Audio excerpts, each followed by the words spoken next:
Welcome back.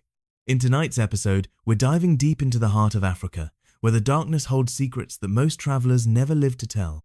We're talking about something that happens across this vast continent, from the dusty roads of Ghana to the highlands of Kenya, from the townships of South Africa to the remote villages of Nigeria. Something that locals have whispered about for generations, but outsiders dismiss as mere superstition. Tonight, we're exploring why you should never take a bus past midnight in Africa. Not because of wild animals, not because of bandits, though those dangers are real enough. No, we're talking about something far more sinister, something that transforms ordinary public transportation into a gateway to horror. You see, across Africa, night buses have become the setting for some of the most terrifying true events ever documented. These aren't urban legends passed down through generations. These are real incidents, reported by survivors, investigated by authorities, and covered by local media. Events so disturbing that they've changed how entire communities view public transportation after dark. Let's start with a simple question. Why do people take night buses in Africa? For many, it's necessity. It's cheaper than flying, safer than driving alone through remote areas, and often the only way to travel long distances between cities. Night buses promise to get you from point A to point B while you sleep, arriving fresh at your destination the next morning. But here's what the tourism brochures don't tell you. Here's what the bus companies certainly don't advertise. When the sun goes down and those buses start their engines, something changes. The rules that govern the daylight world no longer apply. In traditional African belief systems, nighttime is when the boundary between the world of the living and the world of the dead becomes thin. It's when ancestors walk among us, when spirits roam freely, and when dark forces can influence the physical world. For thousands of years, wise elders have warned, don't travel at night unless you absolutely must, and if you do, be very, very careful who you travel with. Modern Africa, with its bustling cities and international connections, might seem far removed from these ancient warnings, but as you'll discover tonight, some truths transcend time and technology. Some dangers are as real today as they were centuries ago. What makes African night bus horror so particularly chilling is the isolation. These vehicles often travel through vast stretches of wilderness, where the nearest town might be hundreds of kilometers away. No cell phone towers, no police stations, no hospitals. Just endless darkness, the rumble of the engine, and whatever else might be sharing the road with you. The buses themselves become temporary communities. Strangers from different walks of life, different tribes, different countries, all packed together in a metal tube hurtling through the night. Everyone has their own story, their own reason for traveling. But sometimes, someone boards who shouldn't be there. Someone who isn't quite what they seem. Tonight, we'll explore 4 documented incidents that will make you think twice about ever stepping onto a night bus in Africa. These stories come from survivors, witnesses, and official reports. They've been verified through multiple sources and, in some cases, investigated by law enforcement. Our first story takes us to the highlands of Kenya, where a routine journey between Nairobi and Mombasa became a nightmare that still haunts the survivors.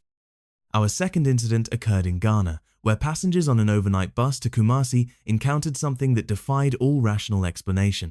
The third takes us to Nigeria, where a simple trip home for the holidays turned into a fight for survival against forces beyond human understanding. And finally, we'll venture to South Africa, where a lone traveler learned why the local community had been trying to warn outsiders for years. But before we begin, let me be clear about something. The Africa we're exploring tonight isn't the Africa you see in documentaries about wildlife or development projects. This is the Africa that exists in the spaces between the modern world and the ancient one. The Africa where traditional beliefs and contemporary reality intersect in ways that can't be easily explained or dismissed.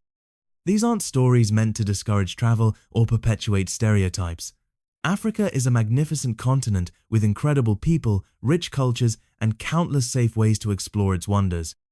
But like any place on Earth, it has its dark corners, its dangerous moments, and its unexplained phenomena. The difference is that in Africa, the line between the natural and supernatural, between the explainable and the mysterious, has always been more fluid than in other parts of the world. And nowhere is this more apparent than on the night buses that crisscross the continent, carrying passengers through landscapes where ancient spirits still hold sway. So buckle up, because we're about to embark on a journey through the darkness. A journey that will take you deep into the heart of African night bus horror, where the only thing more terrifying than the destination is discovering that you might never reach it at all. Remember, These are true events. Real people experience these horrors. Some live to tell their stories. Others, well, let's just say that when the sun rises and the bus reaches its final destination, sometimes the passenger count doesn't quite add up. Let's begin our descent into the darkness that lurks on Africa's midnight roads. Our first story takes place in Kenya, along the infamous Nairobi-Mombasa highway. This route, stretching over 480 kilometers through some of East Africa's most desolate terrain, has earned a reputation among locals as one of the most dangerous roads to travel at night. Not because of the wildlife that occasionally wanders onto the asphalt, and not just because of the notorious highway bandits who prey on late-night travelers. No, the real danger comes from passengers who shouldn't exist. In March 2018, James Mwangi, a 34-year-old accountant from Nairobi, boarded the 11:30 p.m. express bus to Mombasa. He had made this journey dozens of times for work, always preferring the night bus because it was cheaper and allowed him to arrive fresh for morning meetings. James was a practical man, someone who dealt in numbers and facts, not superstition or folklore. The bus was nearly full that night, packed with a typical mix of business travelers, students heading back to university, and families visiting relatives on the coast. James settled into his aisle seat in the middle section, plugged in his headphones, and prepared for the 8-hour journey ahead. Everything seemed normal for the first 2 hours. The bus rumbled through the Nairobi suburbs, past the industrial area, and onto the dark highway stretching toward the coast. Passengers dozed, read, or stared out the windows at the occasional truck stop illuminating the darkness. It was around 1:30 a.m. when James first noticed her. A woman in traditional Kikuyu dress had somehow taken the empty seat beside him. James was confused, because he clearly remembered that seat being occupied when they left Nairobi, a young man with a backpack who had been texting on his phone. James looked around, wondering if perhaps people had switched seats during a rest stop, but he didn't remember the bus stopping. The woman was elderly, maybe in her 70s, with intricate tribal scarification on her cheeks and arms, adorned with traditional brass bangles. She wore a colourful kanga wrapped around her body and a matching head wrap. What struck James most was how she seemed to shimmer slightly in the dim bus lighting, as if she wasn't quite solid. "Habari ya usiku," she whispered to him in Swahili. "Good evening." James, being polite, whispered back, "Habari, mama, are you travelling far?" The old woman smiled, revealing teeth that seemed far too white in the darkness. "I am going home," she said. "I have been away for so very long." Something about her voice sent chills down James's spine. It had an echo to it, as if her words were coming from somewhere far away. He tried to focus on his phone, but the screen kept flickering whenever he glanced at the woman beside him. As the bus continued through the night, more passengers began appearing in seats that James could have sworn were empty. A young man in 1960s clothing sat 3 rows ahead. An elderly Maasai warrior, complete with traditional red shuka and beaded jewelry, occupied a window seat that had definitely been vacant earlier. A woman holding a baby that never cried, never moved, just stared with unblinking eyes. James began to panic. He looked around frantically, trying to catch the eye of other passengers, but everyone else seemed oblivious to these new arrivals. The businessman across the aisle continued typing on his laptop. The university students in the back rows slept peacefully. It was as if James was the only one who could see them. The bus driver, a middle-aged man named David Kiprotich, later told investigators that he had been driving that route for over 15 years and had experienced similar phenomena multiple times. According to his statement, taken 3 days after the incident, certain stretches of the Nairobi-Mombasa highway were known among drivers as spirit roads, places where the boundaries between the world of the living and the dead became thin. "You learn not to look too closely at your passengers during night runs," David explained to the Kenya police investigators. "Sometimes people get on who never bought tickets. Sometimes they're wearing clothes from decades past. And sometimes," he paused, his voice dropping to a whisper, "sometimes they're people you know died years ago." James spent the next several hours in a state of terror, afraid to look directly at any of the phantom passengers but unable to stop himself from stealing glances. The old woman beside him occasionally made conversation, asking about his family, his work, his plans for Mombasa. Her questions seemed innocent enough, but there was something predatory in the way she asked them, as if she were gathering information for some dark purpose. Around 4 a.m., as the bus passed through the notorious McKinnon Road area, a stretch of highway known for numerous fatal accidents over the years, the phantom passengers began to become more active. The young man in vintage clothing turned around and stared directly at James with hollow, black eyes. The Maasai warrior began chanting in a low voice that seemed to harmonize with the bus engine's rumble. The woman with the baby started rocking back and forth, faster and faster, until the motion became hypnotic and disturbing. But it was the old woman beside James who delivered the most chilling revelation. "You know," she said, her voice now carrying the sound of wind through dry leaves, "this bus crashed here in 1987. 43 people died. I was one of them." James's blood ran cold. He fumbled for his phone, desperate to call someone, anyone, but there was no signal this deep in the wilderness. The other living passengers remained asleep or focused on their own activities, completely unaware of the supernatural drama unfolding around them. The phantom passengers continued to multiply as the night wore on. An entire family in traditional burial clothes appeared in the back rows. A group of young men, their bodies bearing the wounds of what looked like a terrible accident, filled the remaining empty seats. By 5 a.m., the bus seemed to be carrying twice as many passengers as it had when it left Nairobi. Then, just as the first hints of dawn began to appear on the eastern horizon, something extraordinary happened. The phantom passengers began to fade. One by one, they became translucent, then transparent, then disappeared entirely. The old woman beside James was the last to go. "Remember us," she whispered as her form began to dissolve. "Remember that this road has claimed many souls. We ride this bus every night, looking for someone who can see us, someone who can tell our story." By 6 a.m., as the bus pulled into a rest stop near Voi, James was alone in his row again. The seat beside him was empty, just as it had been when they left Nairobi. The other phantom passengers had vanished without a trace, leaving behind only the faint scent of incense and something else, something that smelled disturbingly like earth from a fresh grave. James immediately called the Kenya Red Cross and the Kenya National Archives, desperate to verify the old woman's claim about a 1987 bus crash. What he discovered sent him into a state of shock that required professional counseling. On November 15, 1987, a Nairobi-Mombasa express bus had indeed crashed near McKinnon Road, killing 43 passengers. Among the dead was a 71-year-old woman named Margaret Wanjiku, whose description matched exactly the phantom passenger who had sat beside James.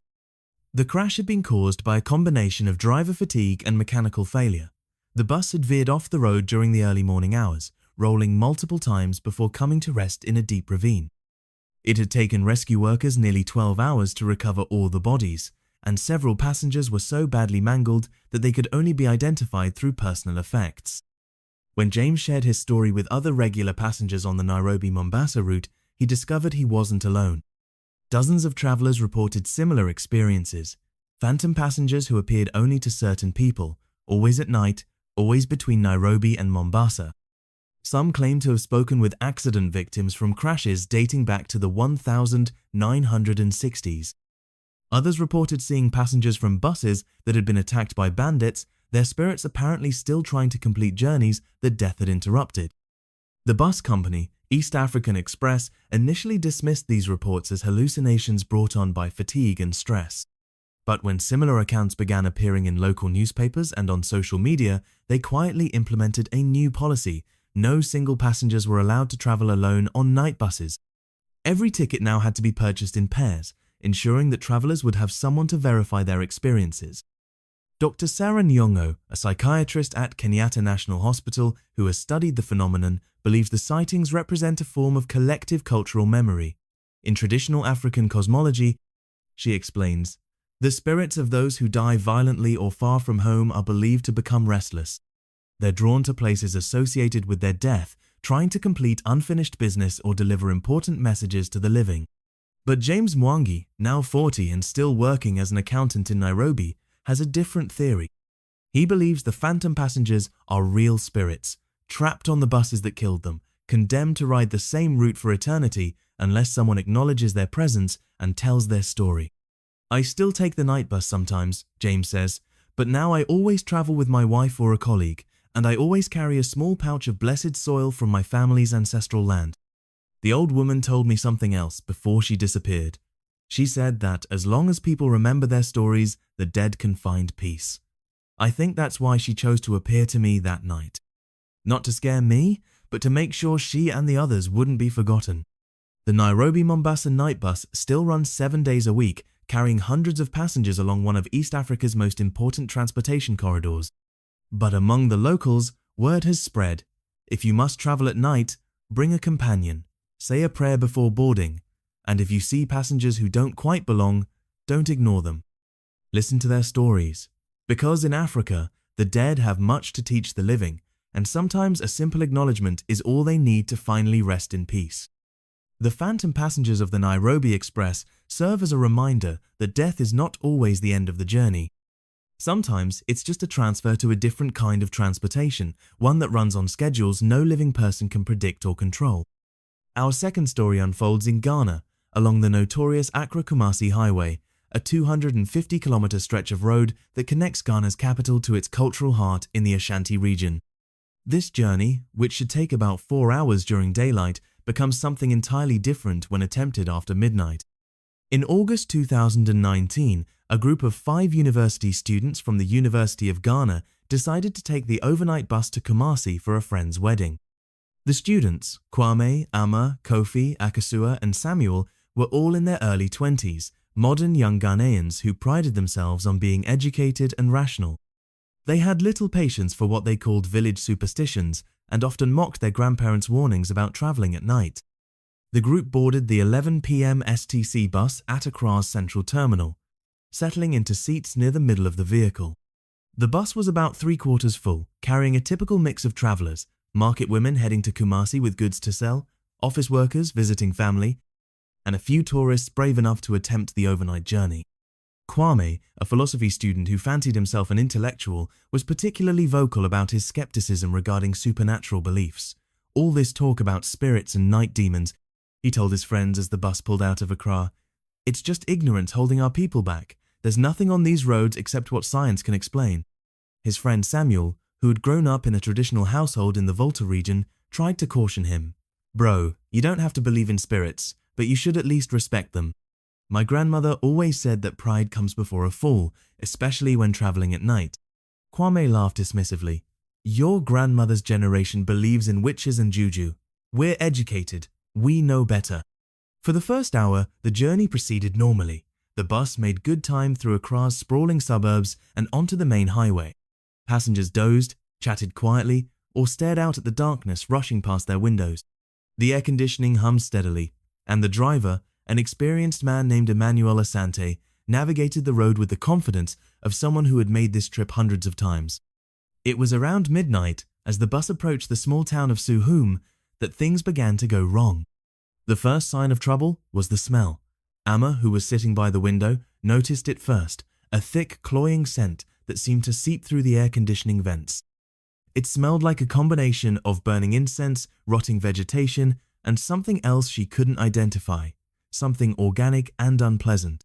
Do you smell that? She whispered to Akasua, who was sitting beside her. Akosua wrinkled her nose. Yeah, it's disgusting. Maybe something died on the road and we drove through it. But the smell didn't fade as the bus continued. If anything, it grew stronger until several passengers began covering their noses with handkerchiefs or clothing. The bus driver seemed oblivious to the odor, continuing to drive at a steady pace through the darkness. Then came the temperature change. Despite the air conditioning running at full power, the interior of the bus began to grow noticeably colder. Passengers who had been wearing light clothing suddenly found themselves shivering, wrapping arms around themselves for warmth. Breath began to mist in the air, as if they were travelling through a highland region instead of Ghana's tropical lowlands. Kofi, who was sitting across the aisle from the group, noticed that the bus seemed to be carrying more passengers than when they had left Accra. Hey, he whispered to Kwame. Didn't that seat behind the driver used to be empty? Kwame turned to look and saw a figure sitting in the front row, hunched over and wearing what appeared to be traditional funeral cloth. The figure hadn't been there when they boarded the bus, and Kwame was certain they hadn't stopped to pick up additional passengers. As they continued through the night, more unexplained passengers seemed to appear. An old woman in white burial dress materialized in the back of the bus. A young man wearing the uniform of the old Ghana Airways airline took a seat near the middle. Most disturbing of all was a figure that appeared to be a traditional priest or fetish priest, adorned with cowrie shells and animal bones, who sat motionless 2 rows behind the students. But it was what happened around 1:30 a.m. that truly terrified the group. The bus began to slow down, even though they were in the middle of nowhere, no town, no rest stop, no apparent reason to reduce speed. Through the windshield, the students could see a figure standing in the middle of the road, illuminated by the bus's headlights. It was a man, tall and imposing, wearing elaborate traditional robes that seemed to shift and move in patterns that defied the still night air. His face was painted with white chalk in intricate designs, and he carried a large staff topped with what looked like human skulls. Most terrifying of all were his eyes. They glowed with an unnatural red light that penetrated the darkness like laser beams. The bus driver, Emmanuel, brought the vehicle to a complete stop just a few meters from the figure. Without a word, he opened the door. The man in traditional robes stepped onto the bus, and immediately the temperature dropped even further. Ice crystals began forming on the windows, and passengers' breath became visible clouds in the frigid air. The mysterious figure walked slowly down the aisle, his staff clicking against the floor with each step. As he passed each row of seats, he would pause and stare at the passengers. Those who met his gaze seemed to fall into a trance-like state, their eyes glazing over and their heads lolling to one side. The students watched in horror as passenger after passenger succumbed to whatever power this figure possessed. When the man reached their row, he stopped directly in front of Kwame. For a long moment, the two stared at each other, the skeptical philosophy student and the otherworldly figure whose very presence seemed to challenge everything Kwame believed about reality. "You do not believe," the figure said, his voice carrying an echo that seemed to come from deep underground. "You mock the old ways. You think your education makes you wise." Kwame, to his credit, tried to maintain his composure despite his obvious terror. I believe in reason, in science, in things that can be proven." The figure smiled, revealing teeth that looked like they had been filed to points. "Then let me prove something to you." He reached into his robes and withdrew what appeared to be a small blackened gourd. He uncorked it and poured a drop of liquid onto the floor of the bus. Immediately, the metal began to sizzle and smoke, eating through the thick flooring like acid. "This is the essence of those who refuse to respect the old ways," the figure explained. "Those who traveled at night without protection, those who mocked the spirits of the ancestors, they become part of my collection." Samuel, remembering his grandmother's teachings, quickly reached into his pocket and pulled out a small cloth pouch containing blessed kola nuts and protective herbs. He began whispering a prayer in Ewe, his traditional language. The figure's attention turned to Samuel, and for a moment his expression softened slightly. "Ah, one who remembers, one who shows respect." He nodded approvingly. "Your grandmother taught you well, young man." The man in robes continued down the aisle, stopping to examine each passenger. Some he touched with his staff, causing them to stiffen and then relax, as if he were marking them somehow. Others he simply passed by. When he reached the back of the bus, he turned around and walked back toward the front. "I am the collector," he announced to the entire bus, though most of the passengers seemed unable to hear him.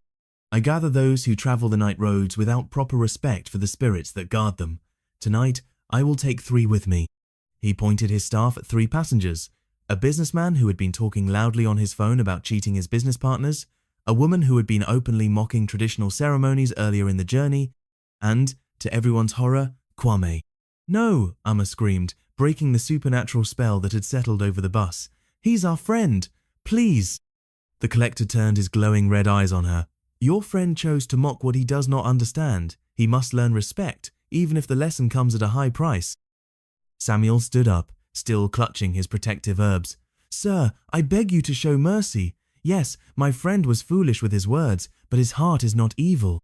He was raised in the city, away from the traditional teachings. He simply doesn't know better." The collector considered this for a long moment. "You speak wisdom, child of the ancestors. Very well, your friend may stay, but he must carry a message to others like him." He reached out and touched Kwame's forehead with one finger. Immediately, the young man's eyes rolled back and he began convulsing. Images flashed through his mind, countless scenes of people who had disappeared on night buses, their spirits trapped forever in the collector's domain. He saw the businessman and the mocking woman being led away into a realm of endless darkness, joining hundreds of others who had shown disrespect to the supernatural forces that governed the night roads. When Kwame's convulsions stopped, the collector was gone. The other 2 passengers he had marked were also missing, their seats empty as if they had never existed. The bus driver, Emmanuel, seemed to come out of a trance and immediately started the engine, continuing the journey as if nothing had happened. The remaining passengers slowly returned to normal, though most seemed to have no memory of what had occurred. They rubbed their eyes, stretched, and resumed their conversations as if waking from a deep sleep. But the 5 university students remembered everything. Kwame, in particular, was forever changed by the experience. The visions the collector had shown him haunted his dreams for months afterward. He abandoned his philosophy studies and instead began researching traditional Ghanaian spiritual practices, eventually becoming a respected scholar of indigenous beliefs. When they arrived in Kumasi the next morning, the students tried to report the incident to the police. However, they discovered that no passengers matching the descriptions of the missing businessman and woman had ever purchased tickets for that bus. According to the official records, those seats had been empty throughout the journey. The bus driver, Emmanuel, later admitted to investigators that he had been driving the Accra-Kumasi route for over 20 years and had encountered the collector multiple times. He only appears to buses that carry passengers who show disrespect to the spiritual realm, Emmanuel explained. Most drivers know to burn special incense before night journeys and to carry protective amulets, but even then, if passengers bring negative energy aboard, there's little we can do. Dr. Kwaku Osei-Bonsu, a professor of traditional religion at the University of Ghana, has studied similar incidents across West Africa. According to his research, figures like the collector appear in the folklore of many African cultures, supernatural beings who enforce respect for traditional spiritual beliefs and punish those who show contempt for ancestral wisdom. In traditional African cosmology, Dr. Osei-Bonsu explains, the night belongs to the spirits. Those who travel during dark hours must do so with proper protection and respect. Modern education and urbanization have caused many young Africans to abandon these beliefs, but the spiritual realm operates according to its own laws, regardless of what we choose to believe. Samuel still keeps the protective herbs his grandmother gave him, and he has never traveled on a night bus without them since that terrifying journey. He now works as a cultural liaison officer, helping to bridge the gap between traditional beliefs and modern life. Ama and Akosua both transferred to universities closer to their homes, unable to face the prospect of long-distance night travel again. Kofi emigrated to the United States, where he claims he feels safer from the supernatural forces that govern African night roads. And Kwame? He eventually wrote a book about his experience, titled The Night I Met the Collector. It became a bestseller in Ghana, helping to educate a new generation about the importance of respecting traditional spiritual beliefs, even in the modern world. The Accra-Kumasi night bus still operates regularly, carrying hundreds of passengers each week. But among Ghana's educated elite, word has spread about the importance of proper spiritual preparation before night travel. Many now carry protective amulets, say prayers before boarding, and show proper respect for the beliefs their ancestors held sacred. The collector still rides the night roads of Ghana, according to local accounts.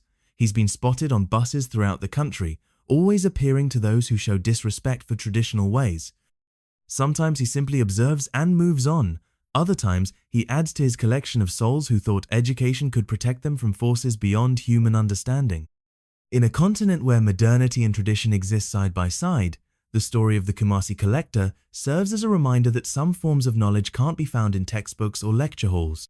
Sometimes, the wisdom of grandmothers proves more valuable than university degrees, and sometimes the most important lessons are learned not through study, but through terror.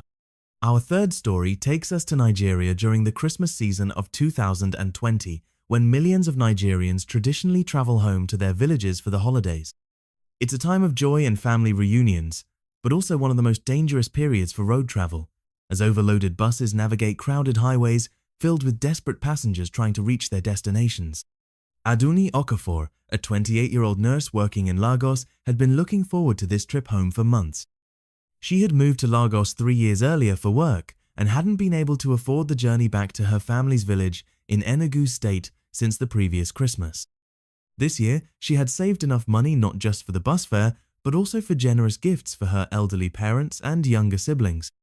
The journey from Lagos to Enugu normally takes about 6 to 7 hours during the day, but during the Christmas rush, buses often ran late into the night to accommodate the massive number of travelers. Aduni had managed to book a seat on the 10 p.m. departure from Lagos's Jibowu Motor Park, a grimy but efficient terminal that served as the launching point for buses heading to Nigeria's eastern states. What made this journey particularly significant was that Aduni was finally bringing home her boyfriend, Chika, to meet her family. Chaik, a 31-year-old software engineer who had grown up in Lagos, had never traveled to Nigeria's rural interior. Despite his obvious nervousness about the long bus ride and meeting his girlfriend's traditional family, he was excited about experiencing Christmas in a traditional Igbo village. The couple arrived at Jibowu Motor Park around 9 p.m., giving themselves plenty of time to navigate the chaos of Nigeria's busiest bus terminal during its busiest season. The scene was overwhelming even by Lagos standards. Hundreds of people crowded around dozens of buses, hawkers selling everything from soft drinks to phone chargers weaving through the crowds, and bus conductors shouting destinations and departure times over the general din. Their bus, operated by a company called God's Will Transport, was a fairly new vehicle that could seat about 50 passengers. The name painted on the side read Divine Protection Express, along with religious slogans and images of angels. Like most Nigerian long-distance buses, it featured religious imagery and Bible verses, reflecting the deep faith of both the operators and passengers who entrusted their lives to these vehicles. As they boarded the bus, Aduni noticed an elderly woman sitting in the front row who was staring intently at every passenger as they found their seats. The woman wore traditional Igbo attire, a colourful wrapper and matching head tie, and had the intricate facial scarification that marked her as someone from the old generation. What was unusual was that she seemed to be muttering prayers or incantations under her breath as she watched each person board. "That old woman is giving me strange vibes," Cheek whispered to Aduni as they settled into their seats in the middle of the bus. Aduni glanced toward the front. "She's probably just praying for safe travel. Older people take these journeys very seriously. My grandmother always said you should pray before any long trip, especially at night." The bus filled up quickly with a typical mix of Christmas travelers, families with children, university students heading home for the holidays, market traders carrying goods to sell in eastern Nigeria, and various others making the pilgrimage back to their ancestral homes. By 10:30 p.m., when the bus finally pulled out of Lagos, every seat was occupied. For the first 2 hours, the journey proceeded normally. The bus made good time through Lagos's industrial areas and onto the expressway leading east. Passengers dozed, chatted, shared food, and entertained themselves with mobile phones and portable radios. Children slept across multiple seats, while their parents kept watchful eyes on both them and their luggage. It was around 12:30 a.m. as the bus approached the town of Ore in Ondo State that the elderly woman in the front row suddenly stood up and began speaking loudly in Igbo. Her voice carried clearly through the bus, even over the engine noise and the conversations of other passengers. "Something is wrong," she announced, switching to English so everyone could understand. "The spirits are restless tonight. I can feel them gathering around this bus." Most passengers ignored her, assuming she was simply an eccentric old woman who had perhaps been drinking palm wine before the journey. But a few of the older travelers, those who still maintained strong connections to traditional beliefs, began to look concerned. The woman continued her warnings, growing more agitated.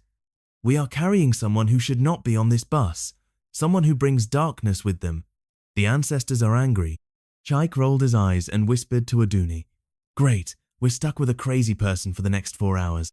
But Aduni felt a chill run down her spine. Something about the old woman's warnings resonated with stories her own grandmother had told her about the dangers of night travel and the importance of spiritual protection.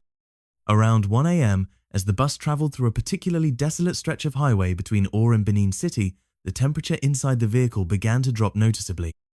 This was unusual because Nigeria's tropical climate meant that nights, while cooler than days, rarely became truly cold. Passengers began pulling on sweaters and wrapping themselves in additional clothing. Then the electronics started malfunctioning. Cell phones began turning off on their own, even when their batteries showed full charges. The bus's radio filled with static and the interior lights began flickering erratically. The driver, a middle-aged man named Ibrahim who had been running this route for over a decade, seemed confused by these technical problems but continued driving. It was around 1:30 a.m. when passengers began noticing that the bus seemed to be carrying more people than had boarded in Lagos. Additional figures had somehow appeared in seats that had definitely been empty earlier. These new passengers were dressed in old-fashioned clothing and sat unnaturally still, never moving or speaking. But the most disturbing discovery came when a young man named Emeka, who was sitting near the back of the bus, made a horrifying realization. He recognized one of the mysterious passengers, a woman in a faded blue dress, who was sitting 3 rows ahead of him. "That's my sister Ngozi," he whispered to the passenger beside him, his voice shaking with fear. "But she died in a car accident 2 years ago. I was at her funeral." Word of Amika's recognition spread quickly through the bus, creating a wave of panic among the passengers. People began examining their fellow travelers more closely, and several others claimed to recognize family members or friends who had died in various accidents over the years. The elderly woman in the front row, who had been warning about spiritual danger earlier, stood up again and began praying loudly in Igbo, calling on ancestral spirits for protection. Her prayer seemed to agitate the mysterious passengers, who began turning their heads toward her with jerky, unnatural movements. It was then that the true horror of their situation became clear. The bus driver, Ibrahim, suddenly began speaking in a voice that wasn't his own, a hollow, echoing tone that seemed to come from somewhere deep underground. "Welcome to my Christmas collection," the voice said through Ibrahim's mouth, though his hands remained on the steering wheel and his eyes stayed focused on the road. "Every year, I gather souls who travel these roads without proper protection. Tonight, you all join my eternal passengers." The bus began moving faster, even though the speedometer still showed a normal traveling speed. Through the windows, passengers could see the landscape rushing by at an impossible rate, as if they were traveling through some kind of supernatural corridor rather than the normal highway. Aduni grabbed Sheik's hand as the reality of their situation sank in. They weren't just passengers anymore, they were prisoners on a bus that had somehow slipped into a realm beyond the physical world. The elderly woman in the front row, however, seemed prepared for this moment. She reached into her handbag and pulled out several items: a small bottle of what appeared to be holy water, a pouch of blessed kola nuts, and a traditional ivory horn carved with protective symbols. "Everyone who still lives, listen to me carefully," she shouted over the supernatural chaos engulfing the bus. "We are dealing with a spirit that feeds on travelers who journey without spiritual protection, but it's not too late if we work together." She began distributing the blessed kola nuts to the living passengers, instructing them to chew the nuts while reciting traditional prayers for protection. The holy water she sprinkled throughout the bus, causing the mysterious dead passengers to recoil and fade slightly. She pointed at Aduni. "You're Igbo? Yes? Do you remember the prayers your grandmother taught you?" Aduni nodded, her voice barely above a whisper. "Yes, Mama." "Then pray now. Pray like your life depends on it, because it does." As the living passengers began praying in various languages, Igbo, Yoruba, Hausa, and English, something remarkable began to happen. The dead passengers started to become less solid, their forms wavering like mirages in the desert heat. The supernatural speed of the bus began to decrease, and the electronics slowly returned to normal function. But the entity controlling the bus driver wasn't finished yet. Through Ibrahim's mouth, it began speaking to individual passengers, revealing intimate details about their lives and threatening to expose their secrets unless they submitted willingly to becoming part of its collection. It was Cheek, the Lagos-born skeptic, who had never believed in traditional spiritual practices, who inadvertently provided the key to their salvation. In his terror, he began reciting the Lord's Prayer, the only spiritual text he knew by heart. His Christian prayers, combined with the traditional African spiritual practices being performed by the elderly woman and other passengers, created a powerful spiritual barrier around the bus. The entity shrieked through Ibrahim's voice as the combined spiritual forces began to overwhelm its control. The dead passengers started disappearing one by one, fading away like smoke, until only the original living passengers remained on the bus. Finally, with a sound like thunder echoing across the spiritual realm, the entity released its hold on the vehicle. Ibrahim suddenly slumped forward, unconscious but breathing, as the bus came to a gradual stop on the side of the highway. When Ibrahim awakened a few minutes later, he had no memory of the supernatural events that had just occurred. According to him, he had simply felt tired and decided to pull over for a brief rest. The bus's clock showed 2:15 a.m., but passengers' watches and phones indicated that nearly 4 hours had passed since the entity had taken control. The elderly woman, whose name they learned was Mama Adeze, explained that she was a traditional healer from Anambra State who always carried spiritual protection when traveling. She had sensed the supernatural danger from the moment she boarded the bus and had come prepared for a spiritual battle. Every Christmas, this entity tries to collect souls from buses traveling these roads, she explained to the shaken passengers. It feeds on people who travel without proper spiritual protection, especially during times when the boundaries between worlds are thin.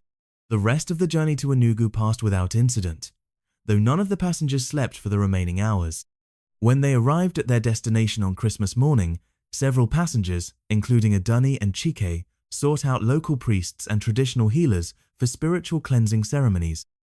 Chike's experience on that Christmas bus journey completely changed his relationship with traditional African spirituality. He began studying Igbo spiritual practices and eventually became a respected bridge between modern technology and traditional beliefs, developing mobile apps that help urban Africans stay connected to their ancestral spiritual practices. Aduni returned to Lagos with a new appreciation for the wisdom of her grandmother's warnings about night travel. She now always carries blessed kola nuts and holy water when traveling, and she has become something of an expert on protective spiritual practices for modern travelers. The God's Will Transport Company initially dismissed reports of the supernatural incident, but when similar stories began emerging from other passengers on different routes, they quietly began providing small packets of blessed salt and kola nuts to passengers on overnight journeys. Driver Ibrahim continued working the Lagos-Enugu route but reported several more encounters with supernatural entities over the following years. He now carries multiple religious and traditional protective items in his vehicle and refuses to drive during certain dates that traditional calendars mark as spiritually dangerous. Mama Adaize became something of a celebrity among long-distance travelers, with people specifically seeking out buses where she would be traveling in order to benefit from her spiritual protection. She has since trained several other traditional healers in the specific rituals needed to protect night buses from supernatural attacks. The Christmas journey of 2020 serves as a powerful reminder that in Africa, the holidays can be a time when the spiritual world becomes more active and dangerous. While millions of people travel safely during Christmas season, the wise ones always remember to pack spiritual protection alongside their gifts and clothing. For Adani and Chike, that terrifying night became the foundation of a deeper relationship built on mutual respect for both modern and traditional ways of understanding the world. They married the following Christmas in a ceremony that incorporated both Christian and traditional Igbo spiritual practices, a perfect symbol of how the old and new can work together to provide protection and blessing. The entity that collects Christmas travelers still operates along Nigeria's major highways, according to local reports. But as word of protective practices spreads through social media and community networks, more travelers are learning to combine faith, tradition, and common sense when embarking on night journeys during the most spiritually active time of the year. Our final story brings us to South Africa, along the notorious Nun Highway that connects Johannesburg to Cape Town. This route, stretching over 400 kilometers through some of the most desolate terrain in southern Africa, has earned a reputation as one of the continent's most dangerous roads for night travel. Not just because of hijackings or mechanical breakdowns, but because of something far more sinister that locals have whispered about for generations. In September 2021, Dr. Sarah Mitchell, a 35-year-old British anthropologist working at the University of the Witwatersrand, decided to take an overnight bus to Cape Town for an academic conference. Sarah had been living in South Africa for 3 years, conducting research on traditional healing practices among various ethnic communities. Despite her academic focus on indigenous beliefs, she remained personally skeptical about supernatural phenomena, viewing them as cultural artifacts rather than literal realities. Sarah had originally planned to fly to Cape Town, but a last-minute surge in airfares during the conference season forced her to consider alternative transportation. Several colleagues warned her against taking the night bus, citing safety concerns and local superstitions about the route. But Sarah, confident in her ability to handle herself and dismissive of what she called primitive fears, booked a seat on the 10 p.m. Intercape bus departing from Johannesburg's Park Station. The bus was a modern, well-maintained vehicle designed for long-distance travel, complete with air conditioning, reclining seats, and onboard entertainment systems. The company, Intercape, was one of South Africa's most reputable long-distance operators, with an excellent safety record and professional drivers. Sarah felt confident that any dangers on this route would be of the conventional variety, hijackers, mechanical problems, or drunk drivers, rather than anything supernatural. As she boarded the bus, Sarah noticed that most of the other passengers were black South Africans, many of whom seemed nervous about the night journey. She overheard several conversations in various African languages that seemed to center around protective rituals and spiritual preparations for travel. One elderly Zulu woman was distributing small cloth pouches to family members, while a group of young men shared what appeared to be blessed water from a plastic bottle. Sarah found their behavior fascinating from an anthropological perspective, but personally unnecessary. She settled into her seat near the front of the bus, opened her laptop, and began working on a research paper about the intersection of traditional beliefs and modern urban life in post-apartheid South Africa. The bus departed Johannesburg on schedule, navigating through the sprawling industrial areas surrounding the city before joining the Nun Highway heading southwest toward Cape Town. For the first several hours, the journey proceeded normally. Passengers dozed, read, or listened to music through headphones. The driver, a middle-aged Afrikaner man named Peter van der Merwe, maintained a steady speed through the darkness, occasionally making brief stops at rest areas for passengers to stretch and use facilities. It was around 2 a.m. as the bus passed through the remote Karoo region, a vast semi-desert area that stretches across central South Africa, that Sarah first noticed something unusual. Despite being focused on her laptop screen, she became aware that someone was standing in the aisle beside her seat. She looked up to see a young black man, probably in his early 20s, wearing what appeared to be traditional Xhosa clothing. He was staring at her intently, with an expression of profound sadness. What was most unusual was that she hadn't seen him board the bus, and she was certain that the seat he seemed to have come from had been empty when they left Johannesburg. "Excuse me," Sarah said politely. "Do you need something?" The young man didn't respond. He simply continued staring at her with those haunting, sorrowful eyes. After a moment, he turned and walked toward the back of the bus, moving with a strange, gliding motion that didn't quite match the vehicle's movement over the rough road surface. Sarah watched him go, then looked around to see if other passengers had noticed the strange interaction. Most were asleep, but the elderly Zulu woman across the aisle was watching her with an expression of deep concern. "Sister," the woman whispered in heavily accented English, "you must be very careful. The ancestors are restless tonight." Sarah smiled politely but internally rolled her eyes. As an anthropologist, she had encountered countless variations of ancestor worship and spiritual beliefs during her research. While she respected these practices as important cultural phenomena, she didn't believe they had any literal truth beyond their psychological and social functions. "Thank you for your concern," Sarah replied, "but I'm sure everything will be fine." The elderly woman shook her head gravely. "You do not understand. This road. It has drunk much blood over the years, many accidents, many deaths. The spirits of those who died here, they do not rest easy, especially when they see someone who looks like—" She paused, seemingly searching for the right words. "Someone who looks like those who caused their suffering." Sarah felt a chill that had nothing to do with the air conditioning. As a white person in South Africa, she was acutely aware of the country's brutal history of racial oppression and violence. Could the woman be suggesting that the spirits of apartheid victims were somehow targeting white travelers on this route?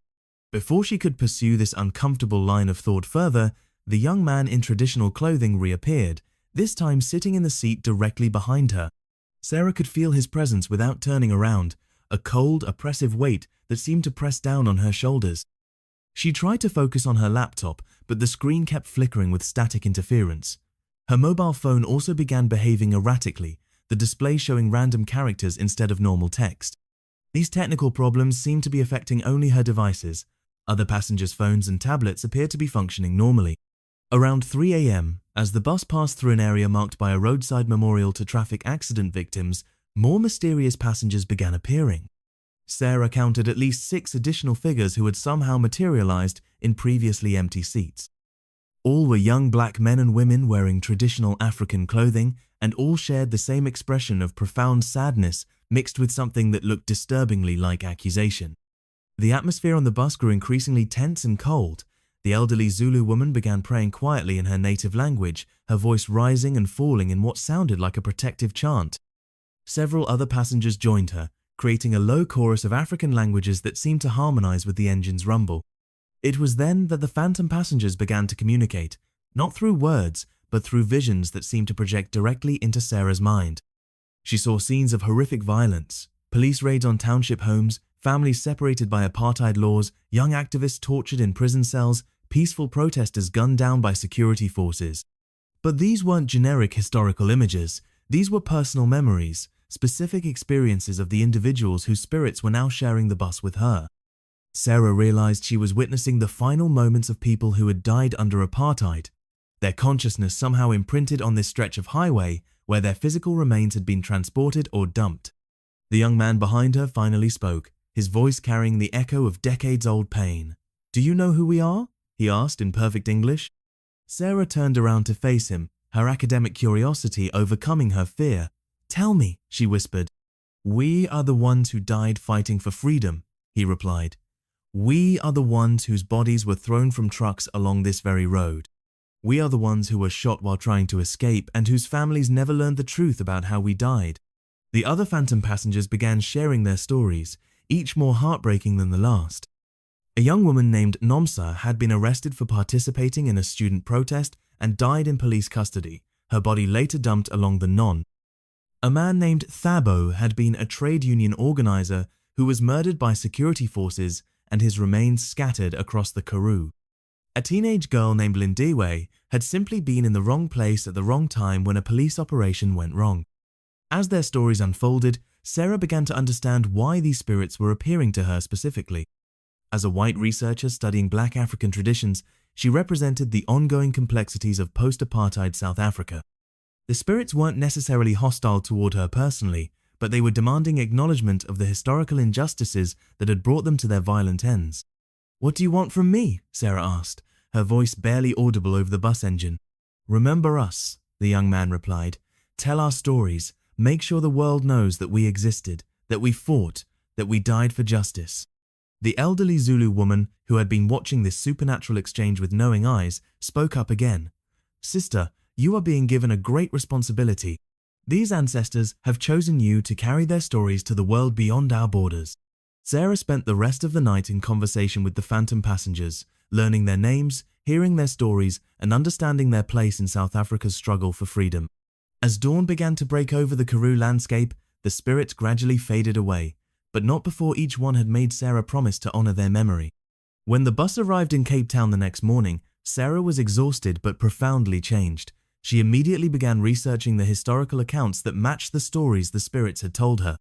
To her amazement, she was able to verify many of the details through Truth and Reconciliation, commission records, newspaper archives, and interviews with surviving family members. Her academic conference presentation, originally planned as a theoretical discussion of traditional beliefs, became instead a powerful testimony about the intersection of historical trauma and spiritual experience.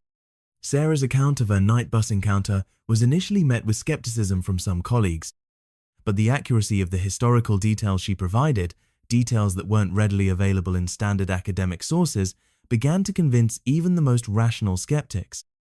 Dr. Mitchell's experience led to a significant shift in her research focus.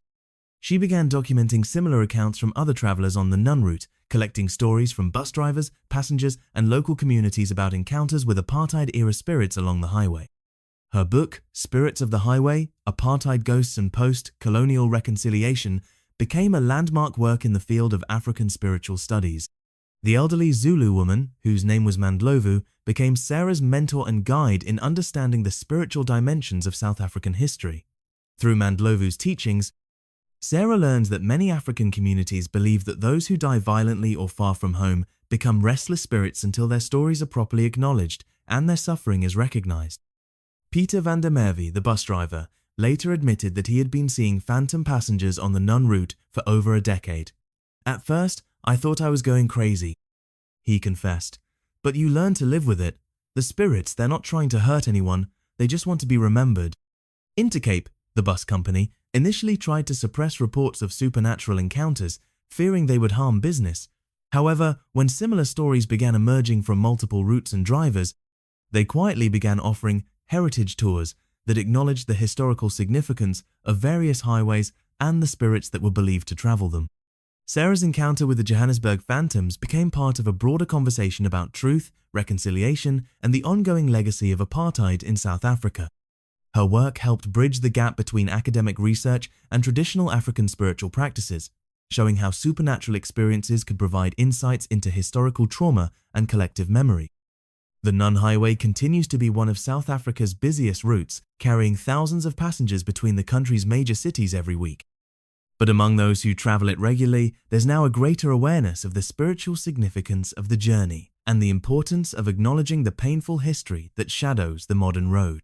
For Sarah Mitchell, that terrifying night became the beginning of a deeper understanding of how the past continues to shape the present in Africa. She now carries blessed items when traveling, not out of superstition, but out of respect for the spiritual traditions that helped her comprehend one of the most important experiences of her life. The phantoms of the nun serve as a reminder that in South Africa, the struggle for justice and recognition continues even after death. The road that once carried the bodies of freedom fighters now carries their spirits, ensuring that their stories will never be completely forgotten as long as people are willing to listen, remember, and bear witness to the truth of their sacrifice.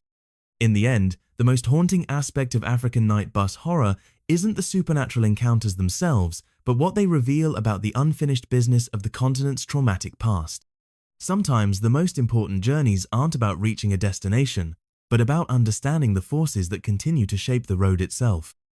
As long as buses travel the highways of Africa after midnight, passengers may continue to encounter spirits seeking acknowledgement, justice, and remembrance. For those brave enough to listen to their stories, these encounters offer profound lessons about history, healing, and the enduring power of human dignity in the face of unspeakable tragedy.